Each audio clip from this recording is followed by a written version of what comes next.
কথায় আছে যে পাকের মধ্যে ফুটে ওঠা পদ্ম সুন্দর হয়, কিন্তু দুনিয়া প্রায়শই সেই পদ্ম ছেঁড়ার আগে কাদা দেখে নাক সিটকায়। ১৩ বছরের বেদান্ত ধুলো আর ধোঁয়ায় ভরা সেই কারখানায় কোনো পদ্মের চেয়ে কম ছিল না। পার্থক্য শুধু এটুকুই ছিল যে তার পাপড়িতে শিশিরের বদলে মেশিনের কালো তেল আর গ্রিস লেগেছিল। এই গল্প শুরু হয় কানপুরের শিল্পাঞ্চলে অবস্থিত জগমোহন স্টিলসের এক বিশাল ফ্যাক্টরি থেকে, যেখানে মেশিনের শব্দ কোনো রাক্ষসের গর্জনের মতো লাগত। সেদিন ফ্যাক্টরিতে এক অদ্ভুত নীরবতা ছিল, কারণ কোটি টাকা মূল্যের প্রধান জার্মান মেশিনটি হঠাৎ বন্ধ হয়ে গিয়েছিল। বড় বড় ইঞ্জিনিয়াররা ঘাম মুছছিলেন এবং কপালে ভাঁজ নিয়ে তার আর সার্কিটগুলোকে এমনভাবে দেখছিলেন যেন সেগুলো কোনো বিদেশি ভাষা। ফ্যাক্টরির মালিক শেঠ জগমোহন লাল রাগে অগ্নিশর্মা হয়ে সেখানে দাঁড়িয়েছিলেন। তার প্রতিটি কথা কর্মচারীদের ওপর চাবুকের মতো আছড়ে পড়ছিল। লাখ লাখ টাকা বেতন দিই তোমাদের সবাইকে, আর একটা মেশিন ঠিক করতে পারো না? যদি আজ প্রোডাকশন বন্ধ থাকে তবে তোমরা সবাই পথে বসবে। কোণে দাঁড়িয়ে থাকা রোগা পাতলা বেদান্ত, যার জামা কাপড় ছেঁড়া ছিল এবং পায়ে চুটি পর্যন্ত ছিল না, সে সব দেখছিল। সে সেখানে শুধু পরিষ্কার পরিচ্ছন্নতা এবং চা আনার কাজ করত, কিন্তু তার চোখে ভয় নয়, বরং মেশিনের প্রতি এক অদ্ভুত কৌতূহল ছিল। যখন সবাই হার মেনে নিল, বেদান্ত ধীরে ধীরে সামনে এগিয়ে এলো। তার কণ্ঠস্বর চিকন কিন্তু স্পষ্ট ছিল। মালিক, আমি কি একবার দেখব? সেখানে উপস্থিত ইঞ্জিনিয়াররা হেসে উঠলেন। শেঠ জিগমোহন অবজ্ঞার দৃষ্টিতে সেই নোংরা ছেলেটির দিকে তাকালেন। তুই এক চাওয়ালা ছোকরা এখন মেশিন ঠিক করবি? যা, নিজের কাজ কর। কিন্তু বেদান্ত নিজের জায়গা থেকে নড়ল না। সে মেশিনের গিয়ার বক্সের কাছে গিয়ে কান পাতল, যেমন কোনো ডাক্তার রোগীর হৃদস্পন্দন শোনেন। সে তার পকেট থেকে একটা পুরনো স্ক্রুড্রাইভার বের করল এবং মেশিনের ভেতরে একটি সামান্য ভাল্ভ কষে দিল। পরের মুহূর্তেই শেঠ জগমোহনের চিৎকার করার আগেই মেশিনটি ঘরঘর শব্দে চালু হয়ে গেল। সবার হাসি আর শেঠের রাগ দুটোই মেশিনের শব্দের নিচে চাপা পড়ে গেল। শেঠ জগমোহনের ব্যবসায়ী চোখ মুহূর্তেই বুঝতে পারল যে এই ছেলেটি সাধারণ নয়। তিনি সেই শিশুর মধ্যে একজন মানুষ নয়, বরং ভবিষ্যতের এমন একটি পুঁজি দেখতে পেলেন যা তাকে কোটি কোটি টাকা কামিয়ে দিতে পারে। তিনি বেদান্তের কাছে গেলেন, কিন্তু তার চোখে প্রশংসা নয়, বরং এক অদ্ভুত অহংকার ছিল। তিনি নিজের পকেট থেকে কিছু নোট বের করলেন এবং বেদান্তের মুখে ছুঁড়ে মারার বদলে তার হাতে গুজে দিয়ে বললেন, তোর মাথায় বুদ্ধি আছে কিন্তু যোগ্যতা নেই। আমি তোর পড়াশোনার খরচ চালাবো, তোকে বড় ইঞ্জিনিয়ার বানাবো। বেদান্তের চোখে এক নতুন চমক এলো। তার মনে হলো ভগবান তার ডাক শুনেছেন। কিন্তু শেঠ তৎক্ষণাৎ নিজের কথা পূর্ণ করলেন, কিন্তু মনে রাখিস, এটা সাহায্য নয়, বিনিয়োগ। যেদিন তুই ইঞ্জিনিয়ার হবি, সেদিন থেকে তুই শুধু আমার জন্য কাজ করবি, তাও আমার শর্তে। আমি তোকে এই পাক থেকে তুলে আনছি, তাই সারা জীবন তোকে আমার অনুগত কুকুরের মতো হয়ে থাকতে হবে। শেঠের সুর এমন ছিল যেন তিনি কোনো পশুকে কিনছেন। বেদান্ত সেই সময় নিজের দারিদ্র্যের অসহায়ত্বে মাথা নিচু করে হ্যাঁ বলে দিল। কিন্তু সেই কুচি মনে শেঠের অবজ্ঞাপূর্ণ কথাগুলো গভীর ক্ষতের মতো গেঁথে রইল।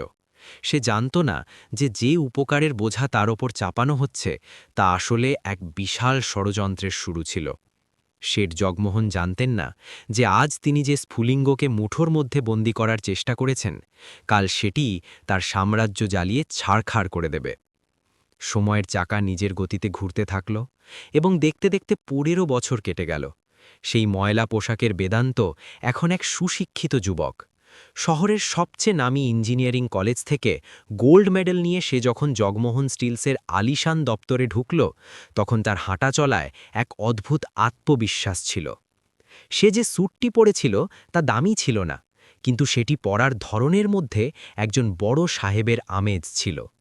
শেঠ জগমোহন তার ঘোরানো চেয়ারে বসে সিগার টানছিলেন। বেদান্তকে দেখে তার মুখে এক কুটিল হাসি ফুটে উঠল। তিনি বেদান্তের সাফল্যে খুশি ছিলেন না, বরং তার সম্পদ অর্থাৎ বেদান্ত তৈরি হয়ে যাওয়ায় সন্তুষ্ট ছিলেন। সাবাস বেদান্ত, ধোঁয়া ছাড়তে ছাড়তে জগমোহন বললেন, আমি যে ঘোড়ার ওপর বাজি ধরেছিলাম সে রেস জেতার জন্য প্রস্তুত। এখন সময় এসেছে আমার ঋণ শোধ করার এবং আমার আদেশ পালন করার। ঠিক তখনই কেবিনের দরজা জোরে খুলে গেল এবং সেখানে দিগ্বিজয় প্রবেশ করল। দিগ্বিজয় শেঠ জগমোহনের একমাত্র ছেলে, যে লন্ডন থেকে পড়াশোনা করে এসেছিল, কিন্তু মেশিনের প্রযুক্তিগত জ্ঞান তার সামান্যও ছিল না। সে বেদান্তকে দেখেই জ্বলে উঠল। তার সব সময় ভয় ছিল যে তার বাবাই রাস্তার ছেলেকে তার চেয়ে বেশি গুরুত্ব না দেন। বেদান্তের যোগ্যতা ছিল দিগ্বিজয়ের অযোগ্যতার মুখে এক চড়। দিগ্বিজয় তার বাবার টেবিলে হাত চাপড়ে বলল, পাপা, আপনি একে হেড অফিসে জায়গা দেওয়ার কথা ভাবছেন? ভুলে যাবেন না যে এ সেই চাওয়ালা যে একসময় আমাদের মেঝের মোছা দিত। সিংহের চামড়া পড়লে গাধা কখনো সিংহ হয় না। বেদান্ত চুপ করেছিল, তার মুখে কোনো বিকার ছিল না। তার এই নীরবতা দিগ্বিজয়কে আরও উত্তক্ত করল। শেঠ জগমোহন ছেলেকে শান্ত করার চেষ্টা করলেন, কিন্তু দিগ্বিজয় এক চাল চালল।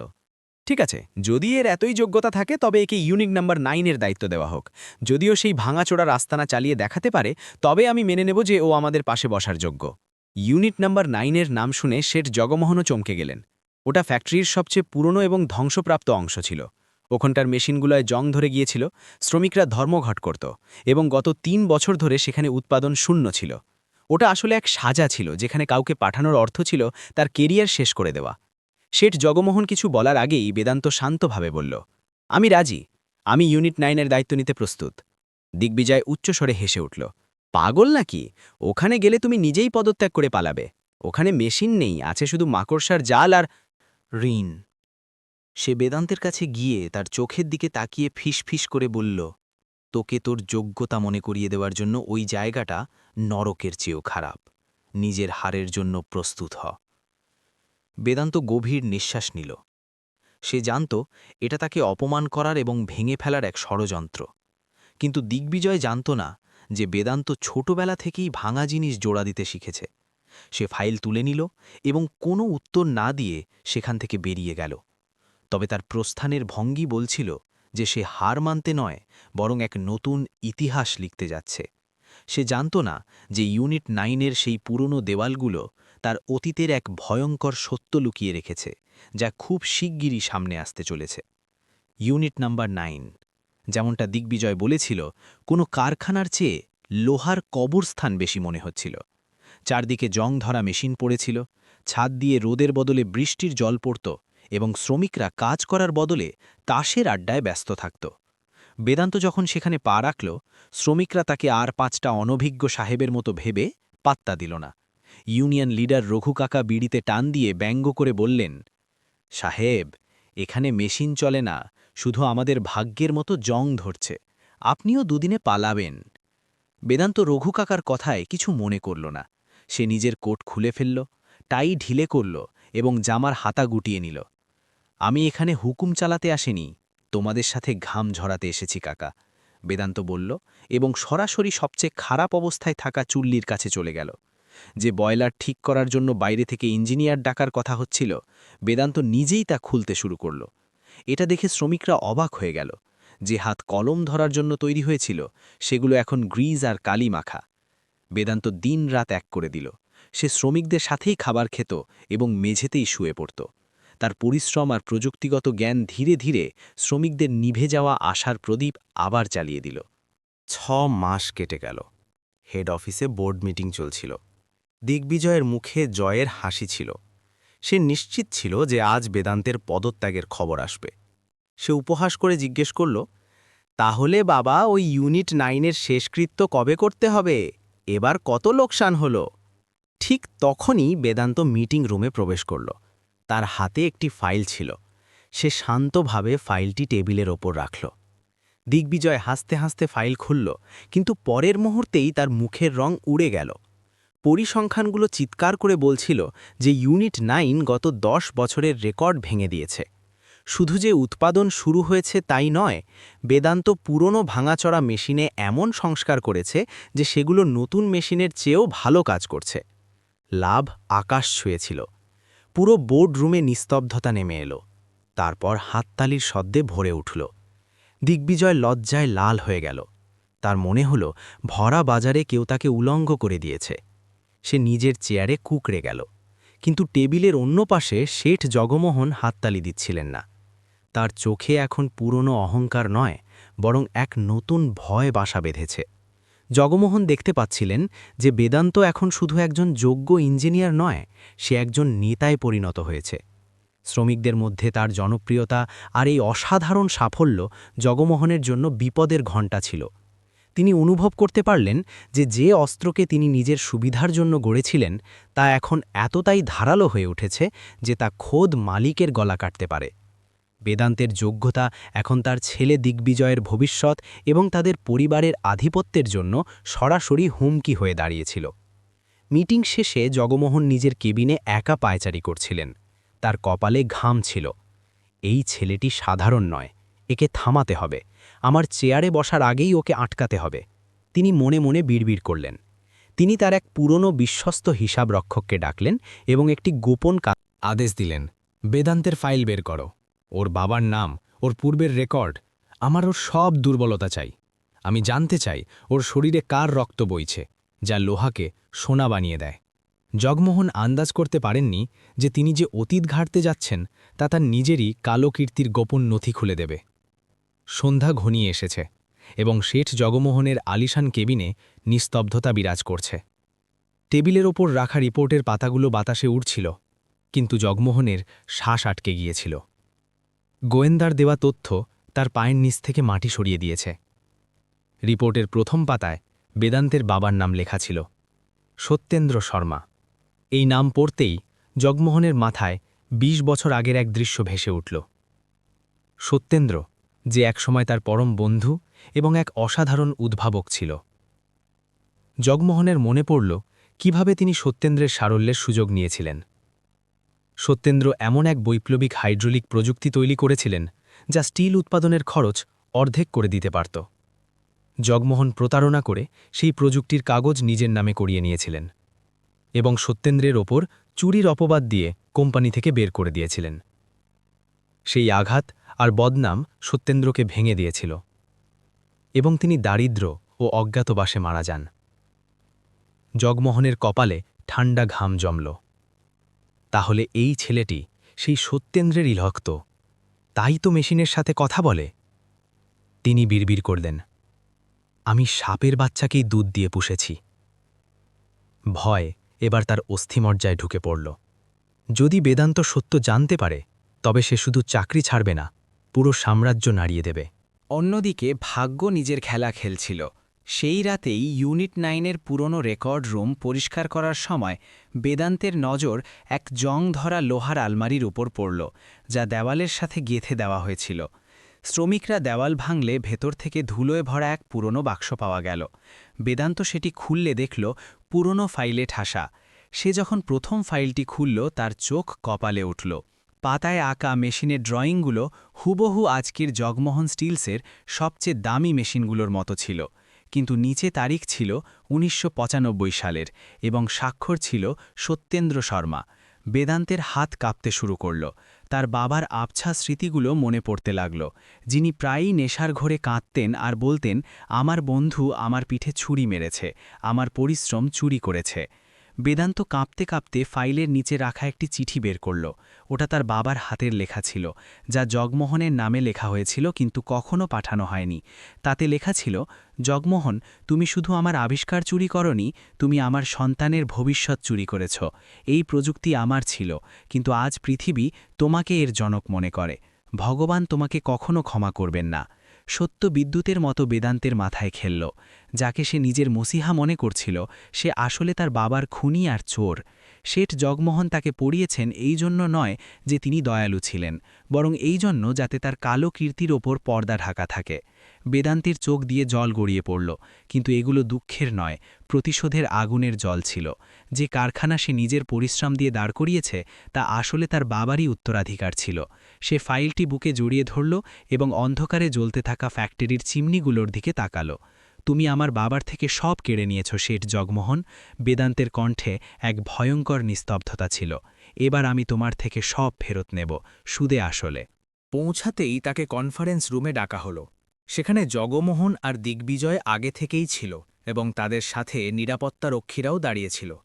দিগ্বিজয় নিজের চেয়ারে দুলতে দুলতে বলল, বেদান্ত, তোমার খেলা শেষ। ইউনিট 9-এ তুমি যা করেছ তা ঠিক ছিল, কিন্তু আমরা খবর পেয়েছি তুমি কোম্পানির বিরুদ্ধে ষড়যন্ত্র করছ। তোমাকে এক্ষুনি চাকরি থেকে বরখাস্ত করা হলো। Get out.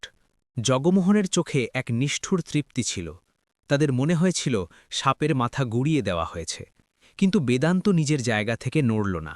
তার চোখে না ছিল ভয়, না ছিল চাকরি হারানোর কষ্ট। সে ধীরে ধীরে তার ব্রিফকেস খুলল এবং একটি আইনি নোটিশ বের করে টেবিলের ওপর রাখল। আপনি আমাকে চাকরি থেকে বের করতে পারেন না, শেঠ জগমোহন। বেদান্তের কণ্ঠস্বর পুরো ঘরে প্রতিধ্বনিত হল।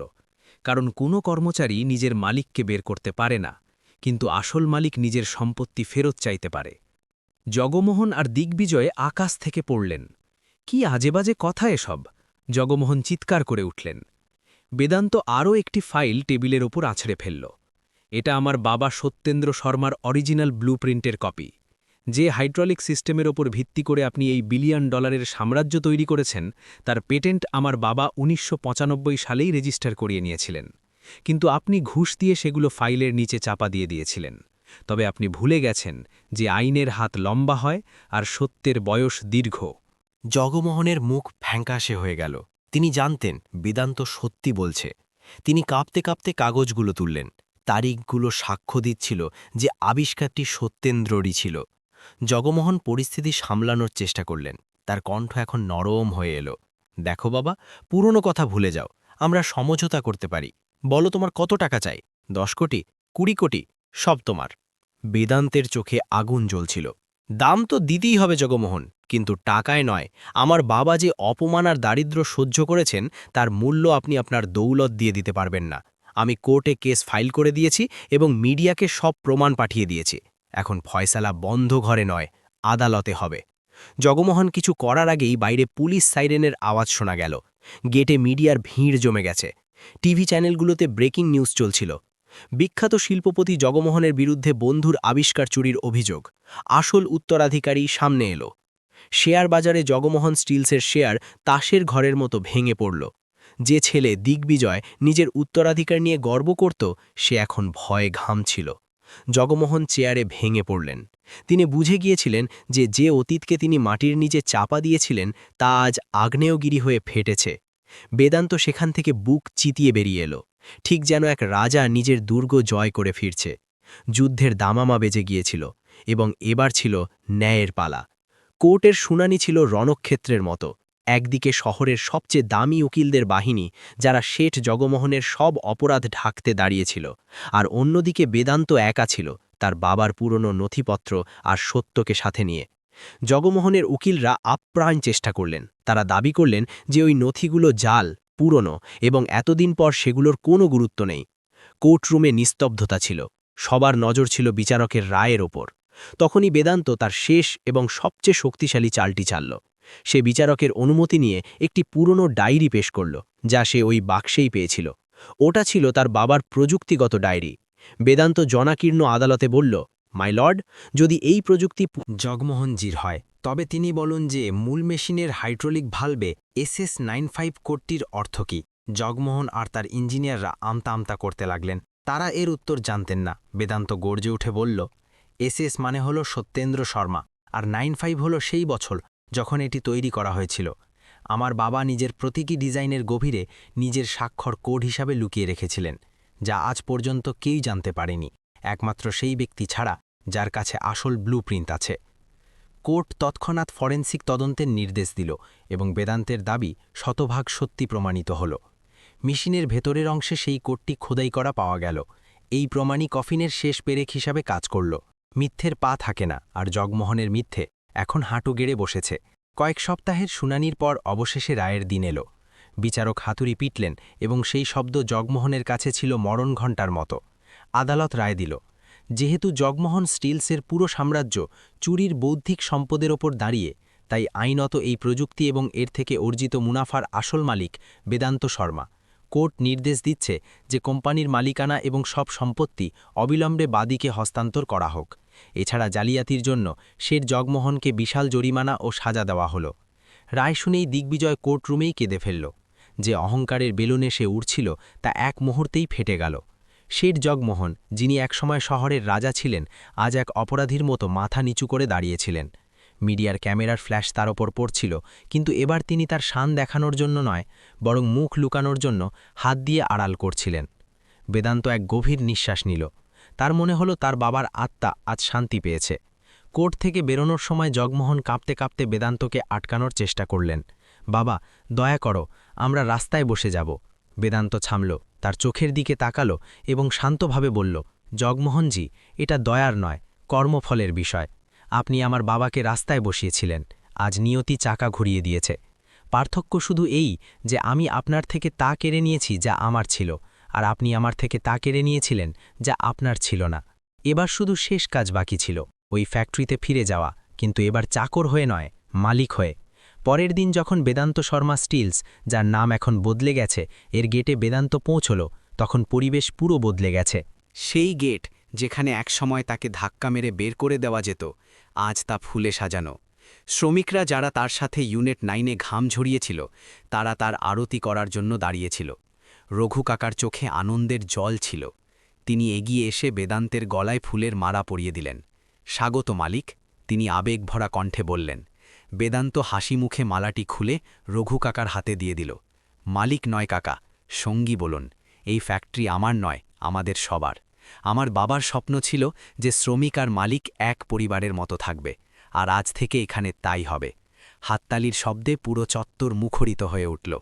ঠিক সেই সময় ফ্যাক্টরির পেছনের গেট দিয়ে একটি পুরনো ট্যাক্সি বেরিয়ে যাচ্ছিল। তাতে শেঠ জগমোহন আর দিগ্বিজয় বসেছিলেন। তাদের আলিশান গাড়ি, বাংলো সব বাজেয়াপ্ত হয়ে গিয়েছিল। তাদের কাছে ছিল শুধু অনুশোচনা আর কিছু জামা কাপড়। দিগ্বিজয় জানলা দিয়ে বাইরে দেখছিল, যেখানে বেদান্ত শ্রমিকদের মাঝে দাঁড়িয়ে হাসছে। সে তার বাবার দিকে তাকিয়ে তিক্ততার সাথে বলল, পাপা, আমরা ওকে শুধু একটা মেশিন ঠিক করা ছেলে ভেবেছিলাম। জগমোহন তার বৃদ্ধ আর রিক্ত চোখে ফ্যাক্টরির চিমনি থেকে বের হওয়া ধোঁয়া দেখছিলেন। তিনি ধীরে ধীরে বললেন, না বাবা, আমরা ভুল এটা করেছি যে আমরা মানুষকে মেশিন ভেবেছিলাম এবং ভুলে গিয়েছিলাম যে মেশিনের মন থাকে না, কিন্তু মানুষের থাকে। আর যখন সেই মনে আঘাত লাগে, তখন সে সাম্রাজ্য উল্টে দেয়। ট্যাক্সি ধুলো উড়িয়ে দূরে চলে গেল, আর বেদান্ত তার বাবার ছবির সামনে দাঁড়িয়ে পড়ল, যা সে তার নতুন কেবিনে সবার ওপরে টাঙিয়েছিল। ছবিতে সত্যেন্দ্র হাসছিলেন। বেদান্ত মনে মনে বলল, বাবা, আপনার অধিকার আপনি ফিরে পেয়েছেন।